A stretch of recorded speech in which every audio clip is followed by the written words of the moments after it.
Alright, so welcome to this little tutorial, this mini tutorial of this the Starfield Wayfarer. So this is more of a showcase to kind of show that it's been brought to my attention multiple times that the Star Wayfarer, the original one, is too memory intensive and also has been causing all kinds of troubles on people's computers.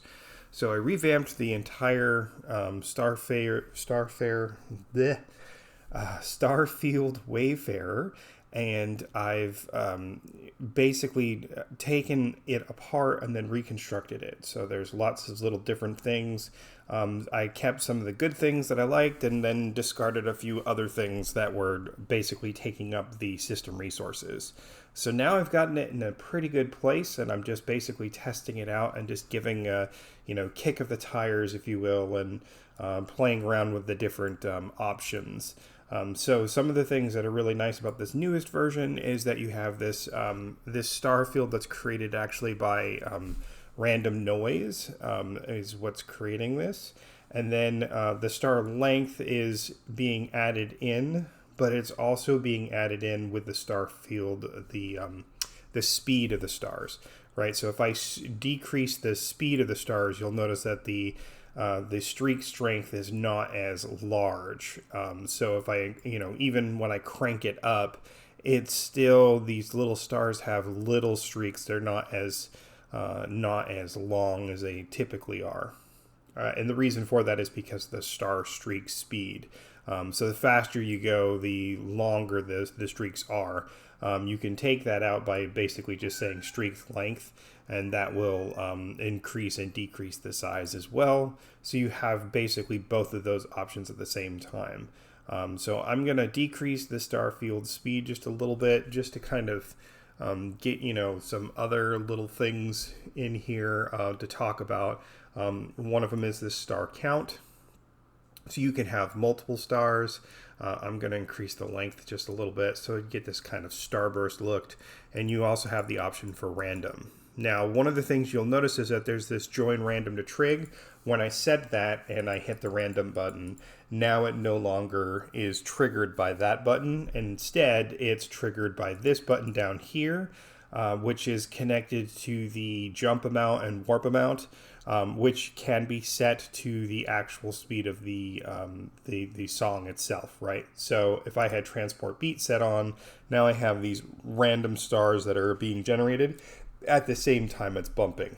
So there's the jump amount, and then there's the warp amount. The warp amount is how far it advances forward, and then the jump amount is how much it jumps forward and back, right? So if I turn this down, so now we just have just the bump or the jump, right?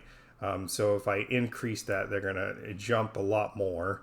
And then you also have the option to change the release time and the attack time. So it could, jump up very quickly and then back down, or, opposite. So you get these kind of different effects. So that was one of the things that I was really kind of excited about, is that I was able to kind of keep this and kind of more refine it to a better kind of setup. Before I had the metronome, I had the transport beat and the dris trigger.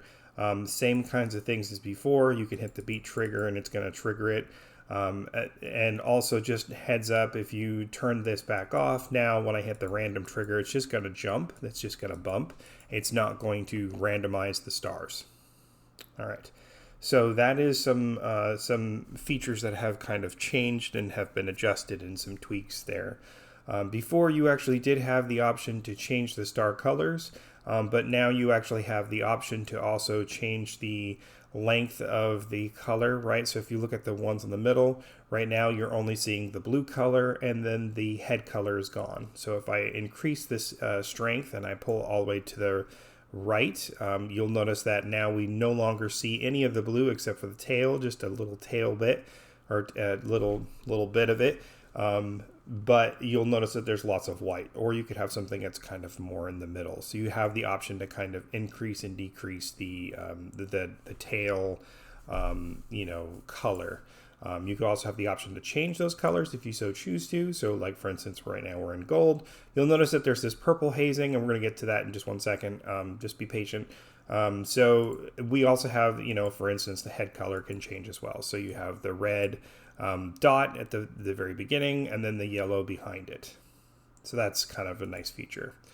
So let's talk about this purple real quick. The purple is actually down here. That is set up with a tint amount. So if I change the tint off, you'll notice that now we no longer see that bluish purplish kind of color, and it's because the tint is not set up.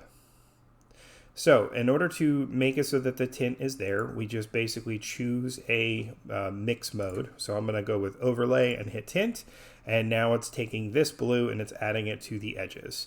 If I hit mask reverse, we'll get the opposite. So now we have the yellow stars on the ends and then the blue stars in the middle. One of the things that's nice about this is, just like the stars, we can actually, basically change the skew and the opacity in this particular case, which will allow us to kind of, dial in if we want lots of blue or maybe just a little hint of blue, right? This is not so much a hint of blue. This is more just kind of overlaid. So we'll do like lighten, lighten. So now we have that kind of blue haze that's going over the orange, and that is that kind of look that you get. One of the things that this is that it's you'll notice that it's set up circularly in order to kind of give you that kind of look in between. And then you also have this option for a curve to basically change the scene in, scene out of the color, so that you can basically kind of have a little bit more control as to how that curve of color is happening. So to kind of give you an example, if we go here to Luma key 1 and I change the opacity up, if I scene in versus scene out, you'll notice that now I have more of the yellow and then the darker blues on the outside, right? So as I increase that, it changes a little bit. It's a different way of controlling, controlling the scene in, scene out, or controlling the amount of color that's being added to the scene. So those are some nice little features. Just kind of, that wasn't something, it was a part of the previous version. I really kind of I've had time to kind of learn and refine some of the ways in which I do my patches, and is also kind of taught me some new techniques, some, new ways of kind of editing or updating how the patches work.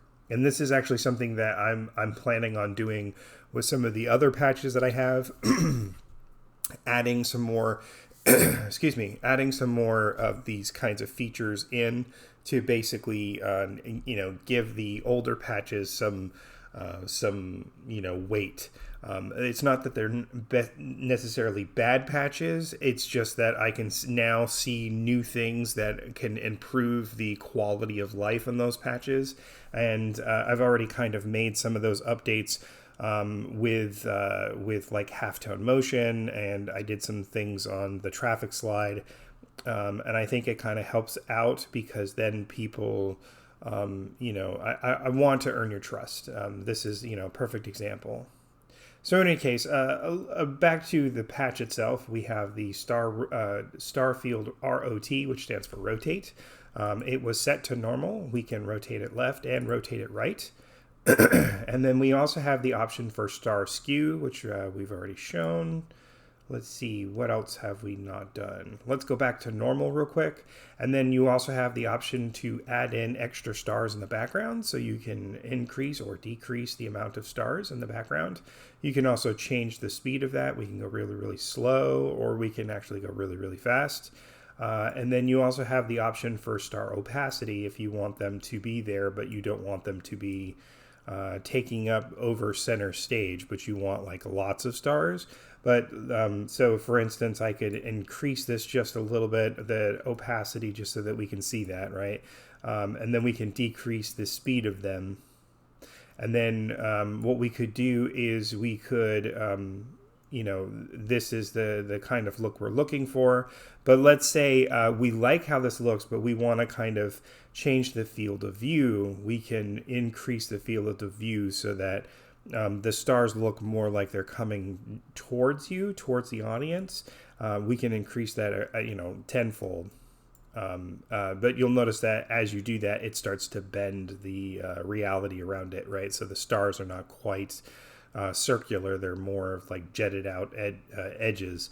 But that may be the way that you want it to look. So that is something that's kind of fun to play with. You can also decrease this all the way to its eventuality, which is this is straight field of view of 0, right? So this is just a polar, and that's it. When you add the field of view, you're actually doing like what's called a sucker node, and then it basically creates this kind of warped reality. Okay, so we've gone through the star count, we've done the star size, so we can increase the star size, which basically makes the stars bigger. But you'll notice that basically now our star count is now to 0. So if I increase the star count, it still kind of helps it, but it has to do with how it's being created. So you would want to basically just kind of increase that just a little bit, and see now we get this kind of look. So that is one of the disadvantages to it. If you're looking for lots of large stars, I'm sorry, this is about as big as we're going to get. I have some ideas as to how I can do that, make them bigger. If somebody is interested, let me know. I can make that happen. I'm not sure if it's something that people are going to really want. I don't know if they're going to want anything bigger than this. But if you do, let me know. I'll make that happen. And then I decreased. You can make them, astronomically small. And you could decrease the field of view, so you get this kind of this feels more like light rays more than stars. But this may be what you're looking for. We can change the white, right? And then we could change the color skew so that now we have all these little white stars with the white showing through. But you'll notice how it's bleeding through on the star itself, right? So if I decrease these amount of stars, you can see that it's starting to take shape a little bit more on the front end of those stars. So if we decrease the amount of stars, you'll notice now it's starting to come more back to what it was before. We're not going to do that. We're going to do this one here. So if I change this, you'll notice that now it looks more like the edges of the stars are starting to show up a little better. So that is one of the things that I've noticed, is that depending on how many stars you have, it can really affect it, right? So if I go back down to star size and make them larger, you'll notice that now we actually see each an individual head is white versus as they increase in or decrease in size, you're not seeing the white heads as much. So that's one of the things that's a disadvantage, right? I can increase the the skew, and then as I increase the amount of stars, it just goes directly to white, right? But if I back this down, you'll notice that it doesn't. It still kind of shows the front of the star, but you'll notice that there's a lot more of a white peak showing. All right, so the final thing is the chroma and the bloom. So let's bring down the star count just a little bit, and we're going to just increase the size of these stars just a little bit. We're going to get some randomization, right? We're going to get some bigger ones and some smaller ones at the same time.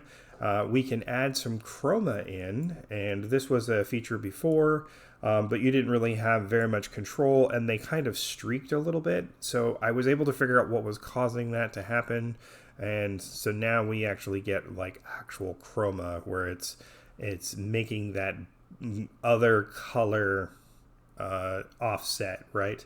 And you have the option to really, push it to the nth degree if you so choose to. So we could, go this way, we could go this way. So now we get really double stars almost. Or you could just get just a little ever so slightly kind of thing. And that's what I think most people are looking for. That's a nice feature. And then bloom to your heart's content. You could take this up to 11 if you want and make it just do a white flash. You'll notice that it really starts to, like, if I change these both to white, it's gonna bleed like a sieve. But the this is actually relatively in pretty good control. If I slow down the stars, you'll probably see that it'll start to bleed out into each other a little bit more. I guess that's not so bad. And bloom is one of those things that's very hard to control sometimes. If you overdo it, it'll blow out your entire scene. In this case, it really hasn't, which is good. So that's good to see. So now we have the red stars, right? And then you got the nice bloom, and we can add in some chroma and get those things really like shining like, in a wild way. And then we could do star length, right? Change the star length. Add a little bit more speed maybe, and field of view, change that just a little bit, and there you go. You got a nice star field. All right, I think that pretty much wraps up what I wanted to talk about. Just kind of, trying to get an idea as to what people really like and try to, really hone in on this star field and make it right. I hope you enjoyed this little mini tutorial showcase thing. If you have any questions, comments, complaints, concerns, please get in touch with me. I'd be very interested to hear what you guys have to say. You can email me at jacobmesick, MESICK, at gmail.com.